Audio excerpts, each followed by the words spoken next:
네, 안녕하세요. 2023년 6월 28일 예수님의 성품 담기 시간으로 함께 예배하길 소원합니다. 믿음으로 구원받은 그리스도인인 우리가 예수님의 성품을 닮아 복된 하루 살아가시기를 주님의 이름으로 축복하고 소망합니다. 오늘 본문 말씀인 사사기 6장 23절로 24절 말씀을 같이 읽어보도록 하겠습니다. 여호와께서 그에게 이르시되 너는 안심하라 두려워하지 말라 죽지 아니하리라 하시니라. 기드온이 여호와를 위하여 거기서 제단을 쌓고 그것을 여호와 살롬이라 하였더라. 그것이 오늘까지 아비에셀 사람에게 속한 오브라에 있더라. 아멘. 네, 이 말씀을 가지고 화평이라는 주제로 함께 나누어 보도록 하겠습니다. 주후 384년경 이 세계적인 도시 로마를 터벅터벅 걷고 있는 한 청년이 있습니다. 그는 방탕의 도시였던 북아프리카 타가스테 출신으로서 자신이 진정으로 만족할 수 있는 것을 찾아 지금 로마까지 온 상태입니다. 그는 자신에게 만족을 줄 만한 것들을 모조리 다 해본 청년입니다. 어릴 때 성에 탐닉하여 어린 나이임에도 아이를 낳았고 학문에 몰두하여 젊은 나이에 학문의 대가가 되었으며 이 신플라톤주의 철학에 깊이 빠지기도 했습니다. 또 열광적인 이단 종교에도 빠져보았고요. 이렇게 육신의 쾌락, 학문의 즐거움, 열광적인 종교심 등 참된 만족을 주는 것을 얻기 위해 참 몸부림을 쳐봤지만 실은 그 어떤 것도 그에게 만족과 평안을 주지 못했습니다.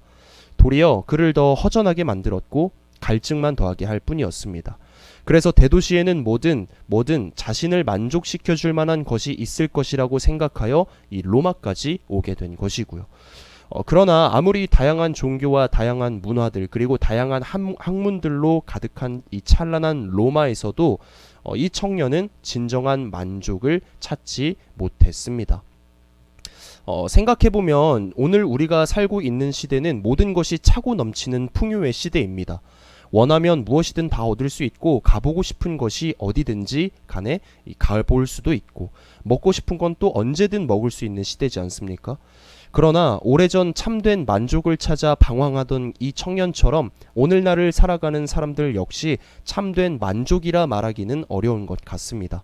늘 만족하지 못하고 더 채우고 얻기 위해 아등바등 아주 치열하게 살아가는 탓일까요? 진정한 평안은커녕 불안과 긴장감을 계속 유지하며 살아가고 있습니다. 아무리 쾌락을 누리고 아무리 많은 돈을 소유해도 아무리 높은 지위에 올라가도 값비싼 명품으로 치장해도 세상에 갖고픈 모든 것을 다 소유해도 만족하지 못하는 현대인들은 오래전 로마를 방황하던 한 청년과 너무나 비슷한 상황이죠. 과연 이 청년은 누구일까요? 실은 이 청년은 기독교 역사에서 아주 중요하게 언급되는 인물입니다.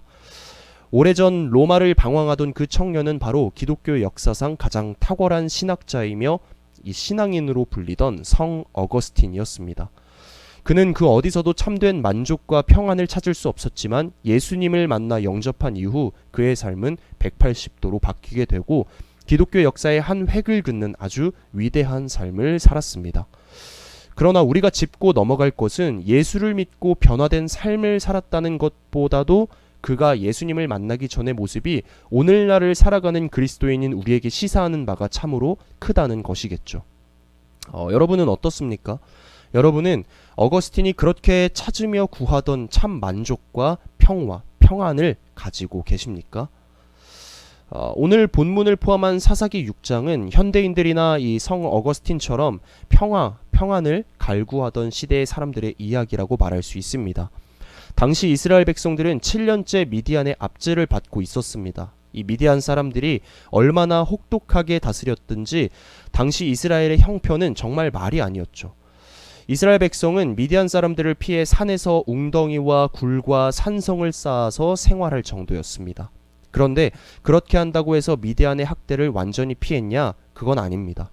이스라엘 백성들이 산으로 도망가자 미디안 사람들은 아말렉 사람들과 요단강 동쪽에 사는 아라비아 사람들까지 낙타를 타고 와서 공격하는데 그 수가 얼마나 많았는지 성경은 이들을 마치 메뚜기 떼와 같았다라고 표현합니다. 이들은 파종하는 때에 맞춰 아예 진을 치고 눌러 앉아서 이스라엘의 농산물을 비롯한 각종 양식은 물론 양이나 소나 나귀 등과 같은 가축들까지 강탈해 버릴 정도였죠. 늘 감시를 당하는 기분은 어떨까요? 또 모든 것을 빼앗기는 마음은 어떨까요? 아마도 매일 매순간이 안절부절할 겁니다.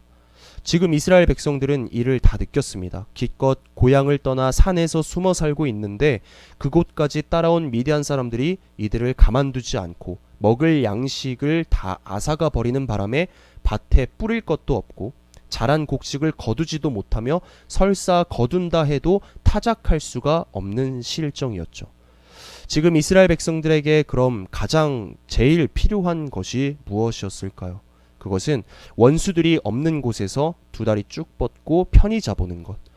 열심히 땅을 일구어 거기에 씨를 뿌린 후 땀 흘려 거두어 소확의 기쁨을 누리는 것. 제대로 먹고 제대로 쉬어보는 것 등이지 않겠습니까? 즉 그들이 간절히 가장 바란 것은 샬롬, 곧 평화롭게 살아가는 것. 그 이상도 그 이하도 아니었을 겁니다. 실은 우리가 살아가는 세상도 평화롭다라고 단정짓기에는 앞서 나눈 것과 같이 조금 어려운 것 같습니다. 그래도 복잡하고 분주하게 돌아가는 세상 속에서 내 마음이 평안하고 내 가정이 그저 평화롭다면 얼마나 좋겠습니까? 그러나 이러기엔 결코 쉬운 일은 아닙니다. 내 힘으로는 반드시 부딪히는 한계라는 것이 존재하니까요. 그러나 전지전능하신 하나님이시라면 얘기가 달라집니다. 사사기 6장 11절 말씀에 보면 여호와의 사자가 아비에셀 사람 요아스에게 속한 오브라에 이르러 상수리 나무의 아래에 앉으니라 기록되어 있습니다. 이스라엘이 미디안 세력들로부터 환난과 고난과 핍박을 당하고 있을 때 여호와의 사자가 이스라엘의 므낫세 지파 아비에셀 집안에 속한 사람들이 옹기종기 모여 사는 오브라라는 동네에서 요아스라는 사람의 집으로 가셨는데 그때 마침 그 집의 막내 아들 기드온이 밀타작을 하고 있었습니다.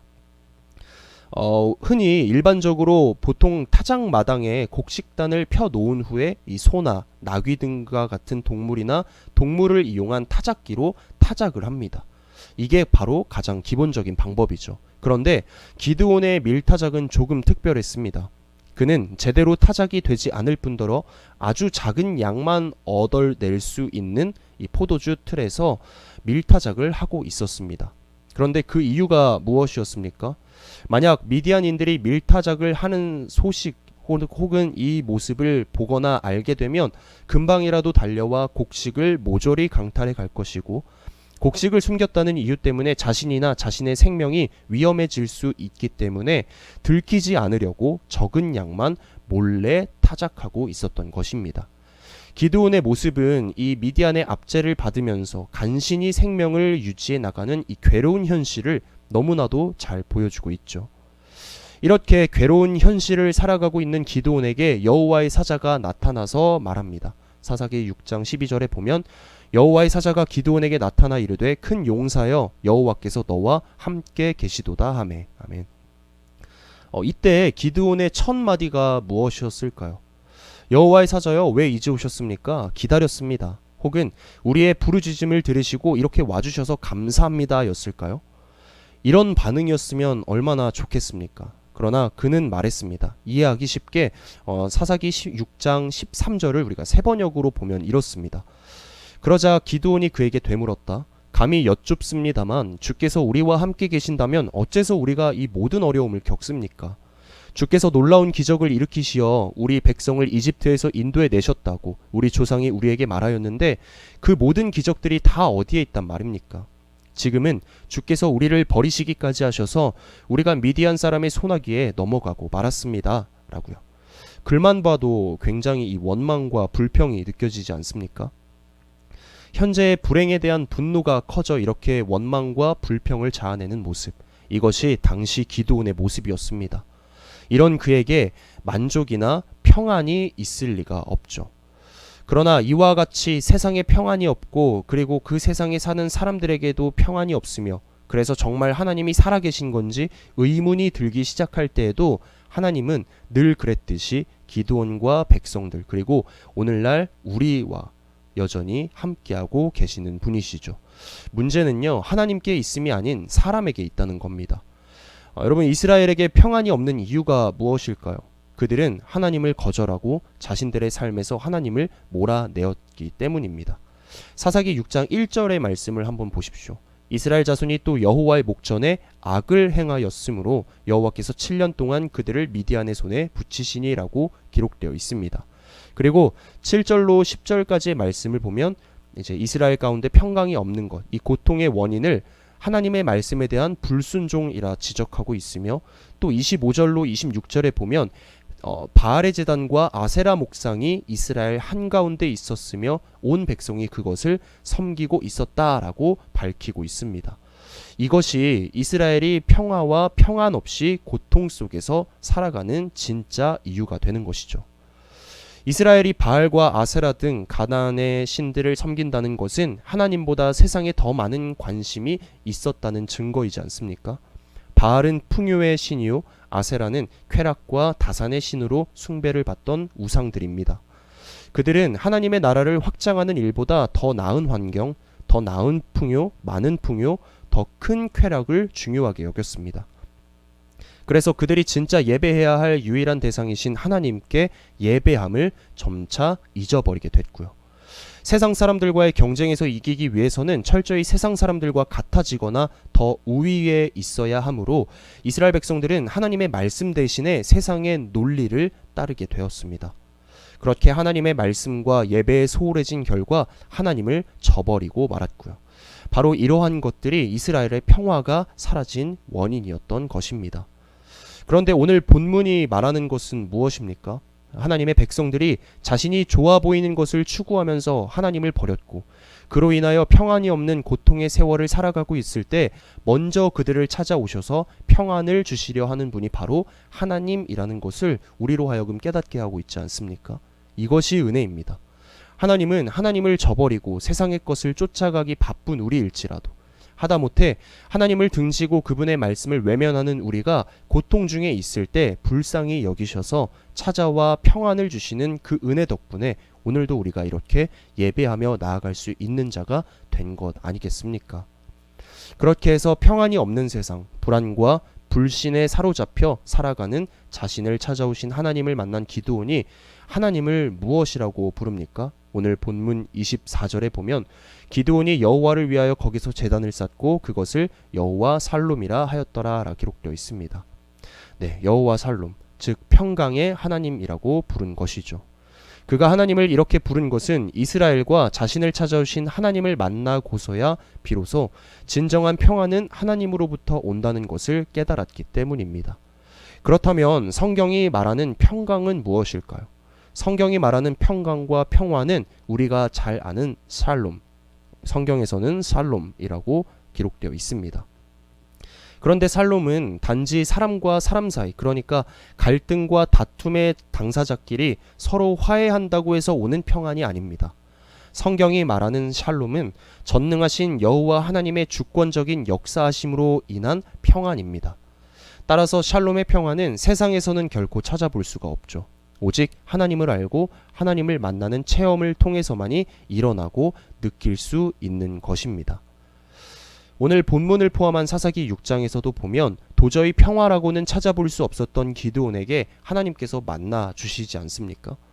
그런데요, 출애굽기 20장 19절에 보면 하나님이 우리에게 말씀하시지 말게 하소서 우리가 죽을까 하나이다. 또 33장 20절에 보면 내가 내 얼굴을 보지 못하리니 나를 보고 살 자가 없음이니라. 그리고 신명기 5장 25절에 보면 만일 우리가 우리 하나님 여호와의 음성을 다시 들으면 죽을 것이라 라고 기록되어 있죠. 이처럼 사람이 하나님을 뵐 수도 하나님의 음성을 들을 수도 없지만 만약 보고 또 듣게 된다면 하나같이 다 죽을 것이라고 말하고 있습니다. 이를 알고 있었던 기드온이었기에 그가 여호와의 사자, 이제 14절 이후부터는 여호와로 기록되었음을 통해서 직접 여호와를 봤다는 것은 곧 죽음으로 끝날 것이라는 생각을 하고 두려워했을지도 모릅니다. 이런 기드온에게 하나님께서 뭐라고 말씀하시냐면 23절에 여호와께서 그에게 이르시되 너는 안심하라 두려워하지 말라 죽지 아니하리라 하시니라 라고 말씀하십니다. 여기서 안심하라 라는 말이 바로 샬롬으로 쓰였습니다. 즉 이 구절을 해석해 보면 기드온아 내가 여호와의 사자 곧 나를 보고 여호와의 사자의 음성 나의 음성을 들었을지라도 너는 죽지 않을 것이니 두려워하지 말라. 평화와 평강이 내게 있을 것이다. 큰 용사여, 내가 너와 함께하겠다라는 말씀을 이제 듣게 된 것이죠. 그리고 이 말씀을 듣자 이제 기드온, 그는 비로소 내적 평안을 누릴 수 있게 됩니다. 그렇게 내적 평안을 느낀 기드온이 고백한 것이 바로 여호와 샬롬이죠. 샬롬은 평화와 평강 말고도 성장과 번영이라는 뜻도 역시 지니고 있습니다. 즉 이제 기드온이 여호와께서 우리와 함께 하신다. 여호와께서 우리 삶의 현장에 개입하시고 우리를 괴롭히는 원수들을 몰아내실 것이기에 비극은 오늘로써 끝이고 이제부터는 성장과 번영만이 있을 것이다 라고 믿고서 여호와 샬롬이라고 고백했다는 것입니다. 고로 내적 평안과 더불어 하나님이 함께 하심을 몸소 느낄 때 오는 이 믿음의 확신으로 인해 겁쟁이였던 기드온에서 이제 하나님의 일을 감당하는 용사 기드온으로 변화될 수 있었던 것이죠. 기드온은 여호와 하나님을 의지하며 하나님께서 명령하신 대로 행하십니다.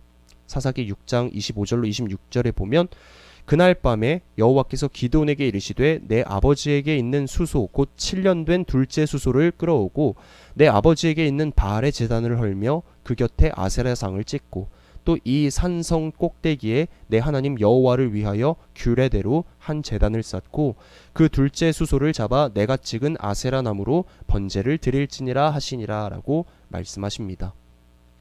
하나님께서는 기드온에게 먼저 7년 된 둘째 수소를 끌어오라고 말씀하시죠. 그런데 여기서 끌어오다를 원어로 보면 라카흐를 이제 사용하는데 이 뜻은 잡아 죽이다입니다. 그러니까 그 소를 잡아 죽이라는 거죠. 그러니까 잡아 죽여서 제사를 드리라는 것도 아닙니다. 그냥 죽이라는 것에서 끝입니다. 그런데 지금 이스라엘의 상황을 한번 돌아봅시다. 어떻습니까? 미디안이 수시로 쳐들어와서 곡식을 강탈하고 가축을 전부 빼앗아 가는 때였습니다. 기드온의 아버지 집에 수소가 있는 것도 정말 기적과 같은 일인데 하나님께서는 가족의 생계와 생존을 지켜주는 소를 잡아 죽이라는 겁니다. 이해가 잘 가지 않죠. 그런데 열왕기상 19장 21절에 보면 엘리사가 그를 떠나 돌아가서 한 겨릿소를 가져다가 잡고 소의 기구를 불살라 그 고기를 삶아 백성에게 주어 먹게 하고 일어나 엘리야를 따르며 수종 들었더라 라는 구절이 있습니다. 농부였던 엘리사가 엘리야의 부름을 받고 그를 따라갈 때를 보면 이제 한 쌍의 소를 잡게 되는데 이것은 하나님의 백성이 하나님을 따를 때 자신이 추구해왔던 생활에 미련을 두지 않고 확실하게 끊어내는 결단을 보여주는 단편적인 예입니다. 이 외에도 또 하나 눈여겨볼 것은 그 수소가 7년 된 둘째 수소라는 겁니다. 이는 이스라엘이 범죄하여 7년째 미디안의 압제를 당했으나 이제 그 둘째 수소가 이스라엘의 죄를 대신하여 죽는 것을 의미합니다. 둘째 수소는 항상 첫째 수소를 대신하는 역할을 합니다. 마치 형사 취수제처럼 말이죠. 둘째라는 건 항상 대신의 의미를 가지고 있습니다. 이는 죄인인 우리를 대신하여 이 십자가에 못 박혀 돌아가심으로 인해 죄와 사망으로부터 구원받을 수 있도록 대속의 은혜를 베푸신 예수 그리스도를 의미하고 있습니다.